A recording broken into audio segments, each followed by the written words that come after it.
वसईच्या ससू नवघर गावामध्ये एक धक्कादायक बाब समोर आलेली आहे। सरकारी रेशन दुकानातून वितरित करण्यात येत असलेल्या धान्यामध्ये दगड आणि उंदराची विष्ठा आढळलेली आहे। गावातील महिलांना वितरित करण्यात आलेल्या धान्यामध्ये खडे आणि उंदराची विष्ठा आढळल्यामुळे खळबळ माजलेली आहे। अनेक दिवसांपासून अशाच प्रकारे धान्य वितरित केलं जात असल्याचा आरोप महिलांनी केलाय।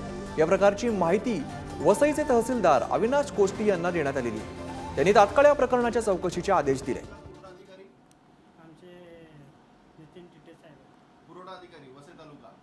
वसईतील ससूनगर परिसरातील एका राशन दुकानाचा भोंगळ कारभार उघड झालेला आहे। अशा निष्कृष्ट दर्जाचे धान्य या गावामध्ये वाटण्यात आलेले आहे। आपण पाहू शकता हे सध्या आपण ताईने पकडलेलं धान्य आहे। आपण बघू शकता गेले 6 महिने झाले तरी पण राशन वेळेवर भेटत नाही आणि तो महिन्याचे 2 दिवसच देतो, 2 दिवस पण नाही टाइमावर देत।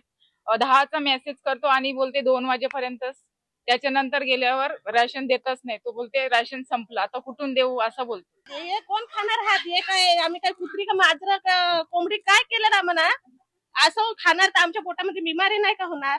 गेले 6-7 महिन्यांपासून हा प्रकार चालू आहे। पहिला दुकानदार व्यवस्थित पुरवठा देत होता, नवीन दुकानदारांनी कुठल्या प्रकारे दुकानदार चालवतात हे त्याला माहिती नाही आणि नागरिकांची दर महिन्याला तक्रार असते। तरी आम्ही तक्रारचा निवारणासाठी प्रत्यक्ष भेट दिली, बघितलं तर दगडी आणि उंदरांची विष्ठा हे सगळं त्या दुकानात पडलेलं होतं आणि अक्षरशः गव्हामध्ये दगडी होती। तर आम्ही ताबडतोब ह्यावर कारवाई करिता कलेक्टर साहेबांना कॉल केला आणि सांगितलं की अशा अशा दुकानामध्ये हे असं झाले। मी तहसीलदार साहेबांना सुद्धा ही बाब कळवली। तहसीलदार साहेबांनी सांगितले का ताबडतोब मी हा जो प्रकार आहे याच्यावर कारवाई करण्यासाठी मला आश्वासन दिलं।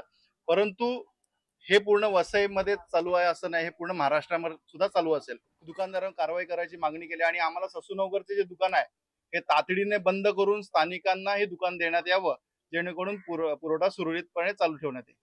नेमकं आता या संपूर्ण प्रकारात या दुकानदाराची काय चौकशी केली जाते आणि काय कारवाई करण्यात येते हे पण आता महत्त्वाचं ठरणार आहे।